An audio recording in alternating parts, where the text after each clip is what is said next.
Buenas tardes para todos, soy Karina, junto a mi compañera Mary Ortega. Somos estudiantes del trayecto 4, trimestre 1, del PNF en Geociencias de la Universidad Politécnica Territorial Cleiber Ramírez, Mérida.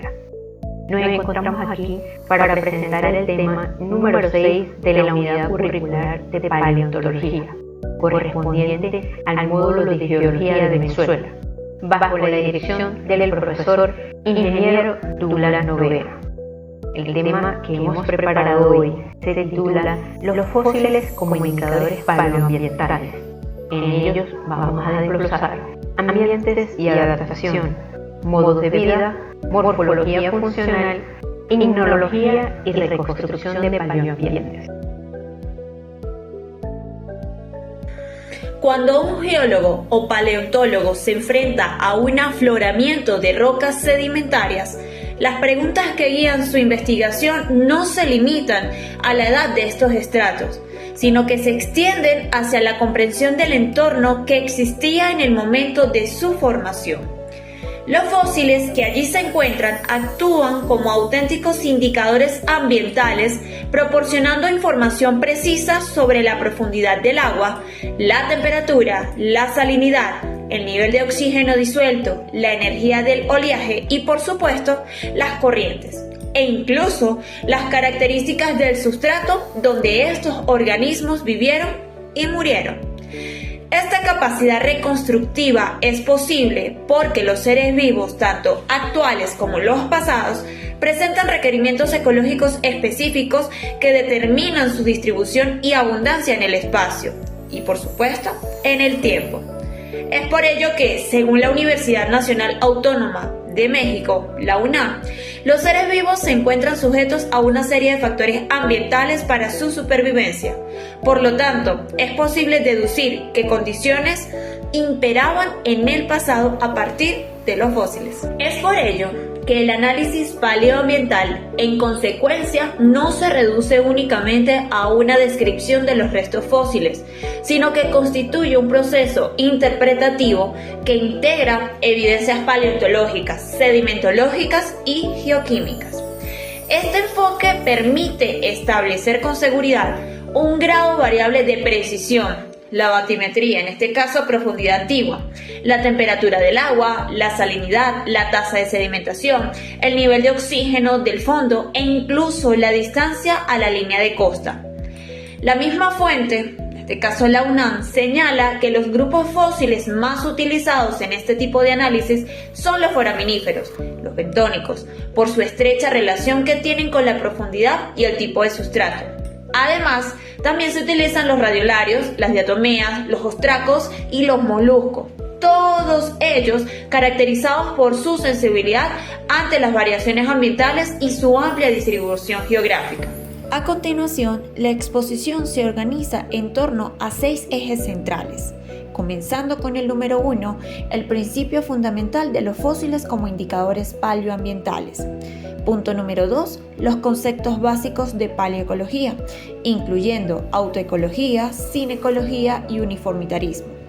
Punto número 3, los modos de vida de los organismos marinos, costeros y continentales. El punto 4, la morfología funcional y adaptación al medio, como lo es conchas, mandíbulas, dientes, adaptaciones conductuales y plantas como indicadores climáticos.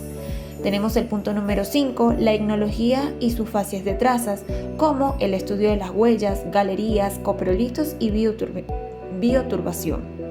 Tenemos el punto número 6, finalmente, la reconstrucción integrada de paleoambientes, como la plataforma, el talud, cuenca, transición y continentales.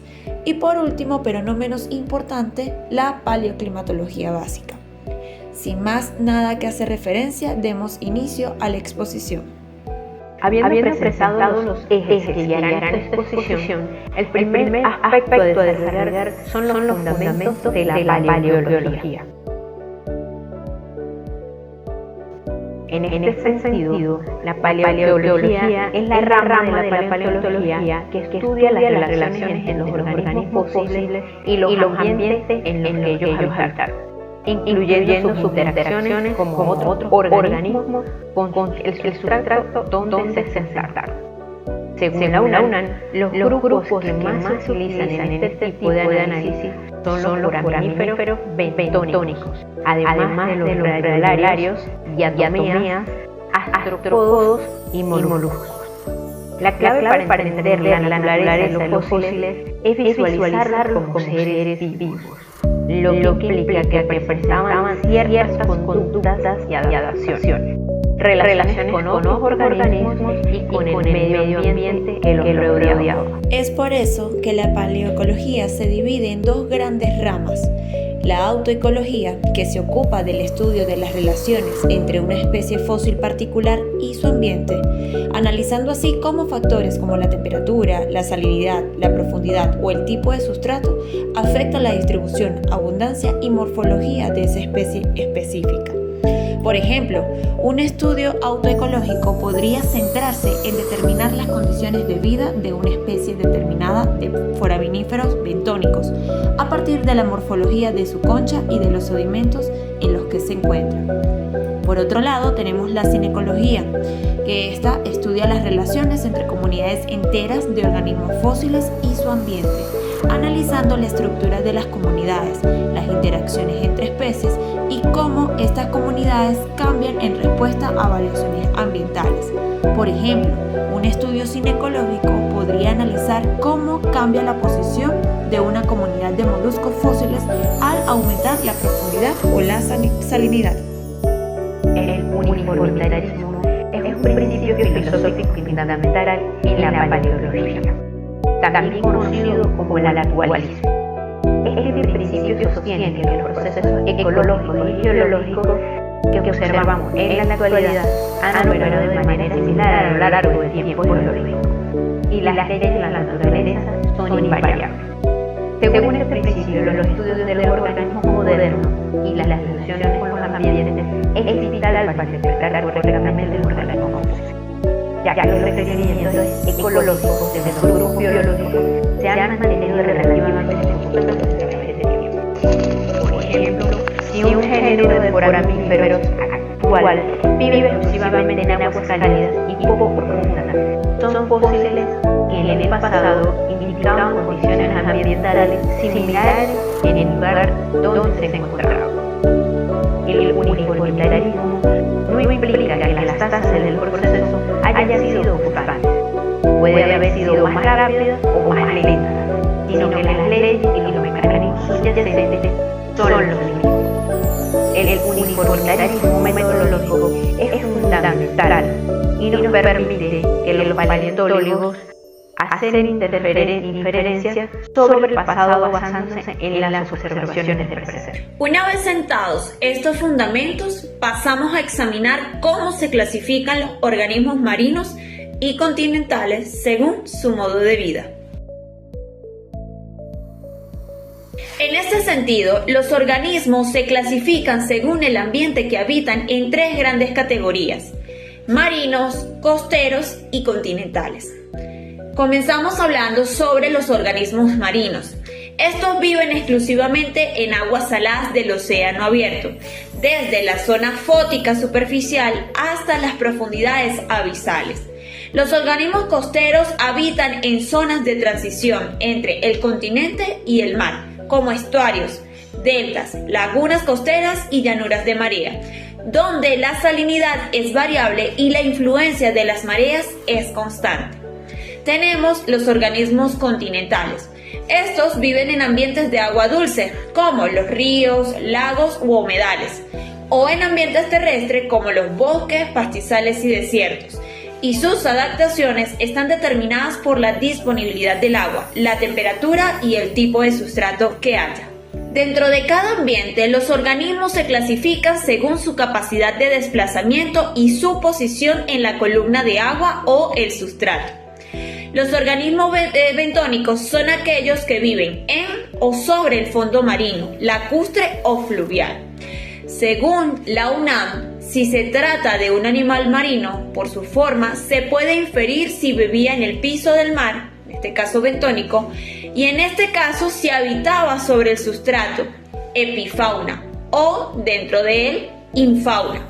Los organismos epifaunales, como los corales, las esponjas, los braquiópodos y los crinoideos, viven fijos al sustrato, es decir, sésiles, o se desplazan sobre él, es decir, vágiles.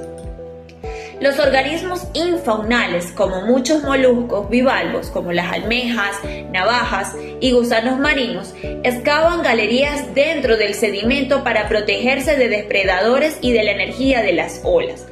Es por ello que las adaptaciones a la vida bentónica incluyen conchas gruesas y robustas en ambientes de alta energía, como las otras del intermareal, conchas alargadas y aerodinámicas para desplazarse en el sedimento, como las navajas, o estructuras de fijación como pedículos, o discos adhesivos como los crinoideos. Los organismos planctónicos, por su parte, flotan pasivamente en la columna de agua, siendo arrastrados por las corrientes marinas sin capacidad de desplazamiento activo. Los foraminímeros planctónicos, los radiolarios, las diatomeas y las medusas son ejemplos típicos de organismos planctónicos en el registro fósil. La presencia abundante de estos organismos planctónicos indican aguas marinas abiertas con profundidades significativas, alejadas de la influencia directa de la costa. Es por ello que las adaptaciones del plancton incluyen conchas pequeñas y livianas con cámaras globosas que aumentan la flotabilidad, como los foraminímeros planctónicos, esqueletos silíceos de baja densidad o cuerpos gelatinosos que raramente se fosilizan, como las medusas. La proporción entre organismos planctónicos y bentónicos es un indicador cuantitativo utilizado para estimar la profundidad de una cuenca sedimentaria antigua. Una alta proporción de plancton sugiere aguas profundas, mientras que un predominio de bentónicos indica aguas muy someras. Los organismos nectónicos nadan activamente y pueden desplazarse contra las corrientes, recorriendo grandes distancias en busca de alimento o refugio. Los peces, los calamares fósiles, los reptiles marinos como los ictosaurios y los mamíferos marinos como las ballenas primitivas pertenecen a esta categoría. Las adaptaciones al nectón incluyen cuerpos hidrodinámicos, alargados y fusiformes, aletas o extremidades transformadas en propulsores y sistemas sensoriales desarrollados para la caza, es decir, ojos grandes, líneas laterales. Los organismos nectónicos son menos útiles para reconstrucciones paleoambientales detalladas porque así pueden desplazarse a través de diferentes ambientes durante su vida. Sin embargo, su presencia indica aguas marinas abiertas con suficiente oxígeno y disponibilidad de alimento para sustentar a estos depredadores activos. Por otro lado, tenemos los organismos sésiles, que son aquellos que viven fijos a un sustrato durante la mayor parte de su vida adulta, sin capacidad de desplazamiento una vez que se hayan establecido. Los corales, constructores de arrecife, las esponjas, los crinoideos, los braquiópodos con pedículo y los moluscos bivalvos como las ostras y los mejillones son ejemplos de organismos sésiles en el registro fósiles. Es por esto que la presencia de organismos sésiles indican sustratos duros o estables donde puedan anclarse firmemente como fondos rocosos, conchas de moluscos grandes, superficies calcáreas consolidadas o raíces de plantas acuáticas. Los arrecifes de corales fósiles, por ejemplo, indican aguas cálidas, es decir, temperaturas medias superiores a los 21 grados Celsius, temperaturas claras, bajas turbidez, bien oxigenadas y de poca profundidad, generalmente menos de 30 metros. Condiciones óptimas para la simbiosis entre los corales y las algas zooxantelas que viven dentro de sus tejidos. Las adaptaciones a la vida sésil incluyen estructuras de fijación, pedículos, discos adhesivos, visos, formas de crecimiento que optimizan la captura del alimento suspendido en el agua, como los brazos ramificados de los crinoideos y conchas o esqueletos robustos que resisten el impacto de las olas y los depredadores. Por último, tenemos los organismos vágiles. Son aquellos que se desplazan activamente sobre el fondo, ya sea caminando, excavando, rectando o nadando cerca del sustrato. Los trilobites, los moluscos gasterópodos, los erizos de mar regulares, los cangrejos, las estrellas de mar y muchos gusanos marinos son organismos vágiles en el registro fósiles. Es por eso que la presencia de estos organismos indican fondos blandos, arenosos o fangosos, donde pueden desplazarse sin dificultad, excavar en busca de alimento o enterrarse para protegerse de depredadores. Los rastros de desplazamientos preservados, como huellas, pistas o galerías en el sedimento, en este caso ignofósiles, son evidencia directa de la actividad de organismos vágiles en el pasado. Las adaptaciones a la vida vágil incluyen patas articuladas para caminar, cuerpos alargados y segmentados para rectar o excavar, conchas alargadas y aerodinámicas para desplazarse sobre el sedimento, o sistemas hidráulicos para el movimiento. La diversidad y abundancia de organismos vágiles en una asociación fósil proporciona entonces información sobre la energía del medio, la consistencia del sustrato y, por supuesto, la disponibilidad del alimento en el fondo. Caracterizados los modos de vida, corresponde ahora abordar cómo la morfología funcional de las estructuras de los organismos revelan su adaptación al medio ambiente. Se dice entonces que la morfología funcional es el estudio de la relación entre la forma de la estructura de un organismo y su función biológica, permitiendo inferir cómo vivía un organismo extinto a partir de la forma de sus partes duras fosilizadas. Las conchas de molusco, braquiópodos o foramíferos proporcionan información valiosa sobre el ambiente que ellos vivieron. Las conchas gruesas, robustas y con ornamentación pesada son características de organismos que habitaban en aguas someras y de alta energía, donde se requiere una estructura resistente para evitar la fractura por impacto o abrasión. Por el contrario, las conchas delgadas, lisas y frágiles son típicas de organismos de aguas profundas y tranquilas, donde la energía del medio es baja. La forma de la concha también revela el modo de vida. Las conchas alargadas y aerodinámicas son adaptaciones para desplazarse rápidamente dentro del sedimento, mientras que las conchas globosas y con espinas pueden ser adaptaciones para flotar y para evitar hundirse en el fondo plano. A su vez, las estructuras relacionadas con la alimentación, como las mandíbulas y los dientes fósiles, ofrecen información complementaria sobre el ambiente a través de la dieta del organismo. Las mandíbulas y los dientes constituyen otra fuente de información paleoambiental fundamental, ya que la estructura del aparato masticario está directamente relacionada con el tipo de alimentación y por lo tanto en el ambiente que proporciona ese alimento. Los dientes largos, puntiagudos y con bordes cortantes son característicos de organismos carnívoros, indicando la presencia de presas abundantes en el ecosistema. Los dientes planos con superficies complejas son típicos de herbívoros que consumen hojas o gramíneas. Los dientes altos de crecimiento continuo y exodontes son adaptaciones de pastoreo en ambientes abiertos y áridos, donde el consumo de gramíneas produce el alto desgaste dental. Su presencia en el registro fósil indica la existencia de pastizales o sabanas. Los dientes bajos y de crecimiento limitado son de braquiodontes. Son típicos de ambientes boscosos, donde la dieta es a base de hojas blancas. La mandíbula misma también proporciona información. Las mandíbulas robustas, con fuertes músculos de inserción, indican dietas duras, fragmentación de conchas, huesos y semillas, mientras que las mandíbulas más frágiles indicaban dietas blandas. Por otra parte, más allá de las estructuras anatómicas, los fósiles también permiten aproximarse a las conductas del organismo extinto, las cuales constituyen adaptaciones conductuales al ambiente. Las adaptaciones conductuales pueden inferirse indirectamente a partir de evidencia del fósil, aunque son más difíciles de documentar que las adaptaciones morfológicas.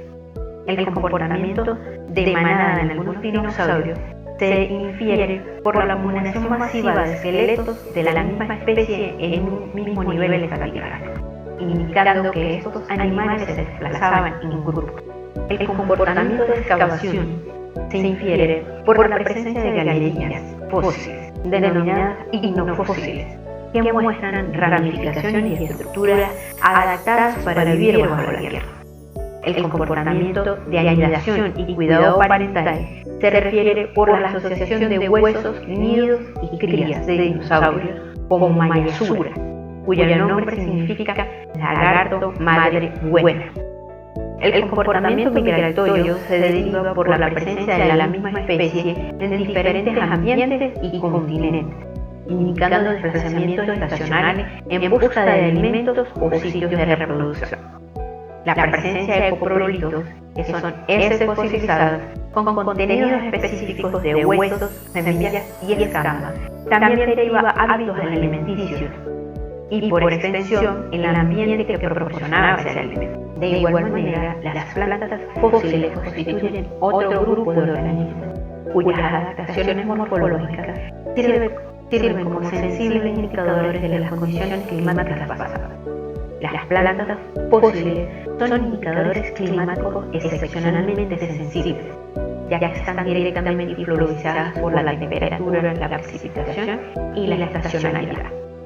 En el análisis del margen foliar, es un método cuantitativo que relaciona la proporción de hojas con margen entero, sin dientes, versus las hojas con margen dentado, con dientes, con temperatura media anual. En climas cálidos, tropicales o subtropicales, predominaban las hojas de margen entero. En climas templados y fríos, aumentaban la proporción de hojas dentadas. Por lo tanto, si en la flora fósil la proporción de hojas con dientes es alta, se puede inferir en climas más fríos. El tamaño de las hojas también es indicativo. Hojas grandes, megafilas, son típicas de climas cálidos y húmedos, de selvas tropicales, mientras las hojas pequeñas, microfilas y nanofilas son características de climas áridos o fríos. La presencia de anillos de crecimiento en troncos fósiles indican estacionalidad climática. La ausencia de anillos de crecimiento es común en climas ecuatoriales húmedos, sin estaciones marcadas, mientras que la presencia de anillos bien definidos indica estaciones alternadas, seca lluviosa o frío cálido. Los anillos de crecimiento falsos pueden indicar periodos de estrés ambiental, como es la sequía o el helada, lo que aporta información sobre eventos climáticos extremos en el pasado. Finalizado el estudio de las adaptaciones morfológicas, pasamos a examinar las evidencias de comportamiento, actividad biológica, preservadas en el registro rocosos y sus facies de traza. En este punto se dice entonces que la ignología es la rama de la paleontología que estudia las trazas fósiles, es decir, cualquier evidencia de actividad biológica preservada en el registro rocoso que no corresponde al cuerpo del organismo mismo. Según la UNAM, las trazas fósiles incluyen huellas de locomoción, es decir, pisadas, pistas y rastros, galerías excavadas en diferentes sustratos para alimentación o refugio, señales de depredación como hojas y huesos roídos, dentelladas, perforaciones diversas en rocas y conchas, maderas o esqueletos y bioturbación, en este caso que es la mezcla del sedimento por actividad del organismo. Los coprolitos, que son heces fosilizadas, también constituyen trazas fósiles y proporcionan información valiosa sobre la dieta de los organismos del pasado. A su vez, las facies de trazas o ignofacies son asociaciones características de trazas fósiles que se repiten en el espacio y en el tiempo, reflejando así condiciones ambientales específicas como la profundidad, la salinidad, la energía del medio y el tipo del sustrato. Según la UNAM, la profundidad del mar condiciona el modo de vida de los organismos y, por tanto, se pueden distinguir toda una serie de facies de trazas de acuerdo con la profundidad. Por ejemplo, las facies escolitos se caracterizan por galerías verticales simples, tubos rectos y se asocia a ambientes de alta energía, olas y corrientes fuertes, en aguas someras del intermareal o submareal superior. Esta Estas facies típicas de playas, estuarios y fondos arenosos bien oxigenados, donde los organismos filtradores como gusanos o crustáceos excavan dentro de las galerías verticales para así protegerse de las olas mientras se alimentan de partículas en suspensión. De igual forma, las facies crucianas presentan una mezcla de galerías horizontales y verticales, con superficies con estrías o marcas de arrastre. Se asocia a ambientes de plataforma media con energía moderada, por debajo de la zona de oleaje intenso, pero aún con influencia de corrientes.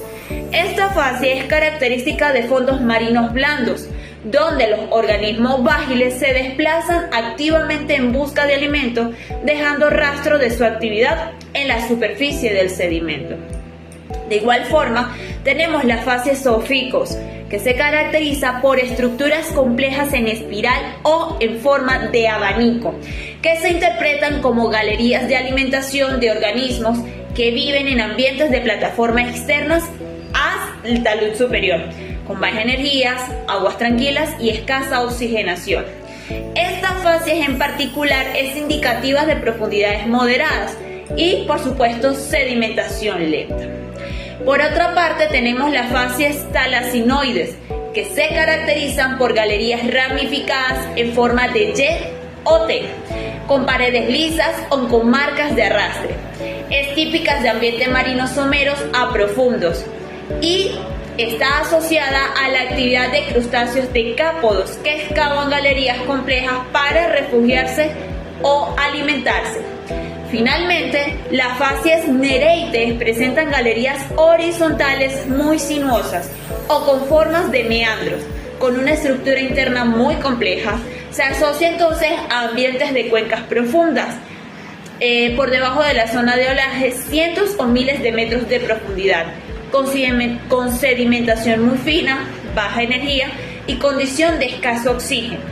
Esta fase es característica de ambientes marinos profundos donde los organismos se alimentan del sedimento enriquecido en materia orgánica. De este modo, el reconocimiento de esta fase se traza en el registro rocoso que permite a los paleontólogos reconstruir la profundidad, la energía del medio, el tipo de sustratos y las condiciones de oxigenación de antiguos ambientes sedimentarios, incluyendo la ausencia de fósiles corporales. Acotado el estudio de las trazas fósiles, corresponde abordar cómo se integran los datos para reconstruir paleoambientes y climas del pasado. Para culminar, el desarrollo temático, la reconstrucción de los paleoambientes consiste en integrar toda la información paleontológica, sedimentológica y geoquímica disponible para establecer las condiciones ambientales que existían en un lugar y un momento determinado del pasado geológico. Esta integración de datos permite caracterizar aspectos como la profundidad del agua, la temperatura, la salinidad, el nivel de oxígeno en el suelo, la energía del medio, que era el oleaje o corriente, el tipo de sustrato, que era rocoso, arenoso, fangoso, calcáreo, y la disponibilidad de nutrientes. Los fósiles constituyen la herramienta central de esta integración, ya que actúan como sensibles indicadores de cada uno de estos parámetros ambientales. En cuanto a los ambientes marinos, estos se clasifican según la profundidad en tres grandes categorías. Los ambientes de plataforma, que van desde 0 a 200 metros de profundidad, se caracterizan por aguas de alta energía, penetración de luz solar, temperaturas cálidas que oscilan entre 25 y 30 grados Celsius, y una abundancia significativa de organismos bentónicos, epifauna o infauna. Las rocas asociadas a este ambiente son típicas calizas con granos gruesos, como son las greystones, packstones, areniscas y conglomerados. Los fósiles característicos incluyen corales, braquiópodos, moluscos de concha gruesa, foramíferos bentoicos de gran tamaño y algas calcáreas. A medida que se incrementa la profundidad, se pasa a los ambientes de talud de 200 a 2000 metros, donde las aguas son más tranquilas, la penetración de luz es escasa o nula, Las temperaturas descienden en valores de 6 a 8 grados Celsius y se encuentra una mezcla de organismos bentónicos y planctónicos. Además de los ambientes marinos, existen los ambientes de transición, que se encuentran en el continente y el mar abierto. Estos incluyen estuarios, desembocaduras de ríos, deltas, lagunas costeras, albúferas y llanuras marinas. Se caracterizan por salinidades variables desde agua dulce hasta agua hipersalina, influencia constante de las mareas y una mezcla de organismos marinos de agua salubre y continental. Las rocas típicas son areniscas y lutíticas con estructuras de bioturbación, estratificación cruzada y grietas de desecación. Los fósiles característicos incluyen ostracodos que toleran amplios rangos de salinidad, moluscos bivalvos como las ostras, gasterópodos adaptados a aguas solubles y raíces de plantas de manglar en los niveles superiores. Por otra parte, los ambientes continentales incluyen sistemas fluviales, ríos y arroyos, lacustres como lagos, palacustres, pantanos, desérticos y glaciares. Finalmente, en lo concerniente a la paleoclimatología básica, esta se ocupa de reconstruir las condiciones climáticas del pasado a partir de la evidencia geológica y paleontológica. De acuerdo con los fósiles de especies vegetales, se puede determinar la temperatura ambiente para la zona en la que se encontraron los fósiles, según la era en la que correspondía. Si se encuentra un registro fósil rico en especies arborescentes, se puede interpretar la existencia previa de un clima cálido. La proporción de hojas con margen dentado es un indicador paleoclimático. En regiones de clima frío, las plantas tienden a desarrollar más dientes en los bordes de las hojas. Por esta razón, un mayor porcentaje de hojas dentadas en el registro fósil sugiere temperaturas medias más bajas, mientras que con mayor abundancia de hojas de borde liso indican climas más cálidos. Los corales que viven en mares tropicales, cálidos o superficiales, con temperatura media mayor de 25 grados Celsius y profundidad menor de 50 metros, al ser hallados como fósiles, pueden ser utilizados como indicadores de condiciones similares en el pasado. Además, los anillos de crecimiento en troncos fósiles documentan la estacionalidad climática. La ausencia de anillos sugiere climas ecuatoriales húmedos sin estaciones marcadas, mientras que anillos bien definidos indican estaciones alteradas, seca, lluvia o frío cálido. La combinación de múltiples indicadores paleoclimáticos a partir de fósiles, juntos con otros proxies geológicos y geoquímicos como isótopos estables de oxígeno en conchas de fósiles que reflejan la temperatura del agua, permiten reconstrucciones cada vez más precisas de los climas pasados y constituyen una herramienta fundamental para entender la respuesta de los ecosistemas en los cambios climáticos globales. Como síntesis de lo expuesto, los fósiles constituyen herramientas fundamentales para la reconstrucción de ambientes y climas del pasado.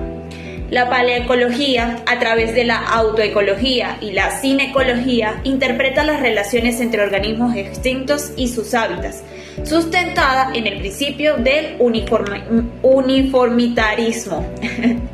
En cuanto a los modos de vida, los organismos se clasifican en bentónicos, planctónicos, nectónicos, sésiles y básiles, antes mencionados, cuyas adaptaciones informan sobre profundidad, energía del medio y tipo de sustrato.